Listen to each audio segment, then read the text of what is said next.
سوره اخلاص.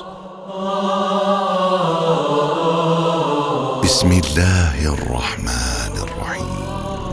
به نام الله که بخشاینده و با رحمت است. قل هو الله احد. بگو او خداوند یکتاست. الله الصمد. خداوند بی‌نیازی که همه نیازمند اویند.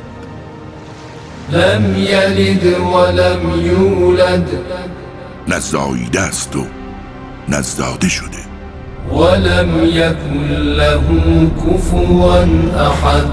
و هرگز احدی همتای او نیست. راست گفت خداوند بلند مرتبه و عظیم.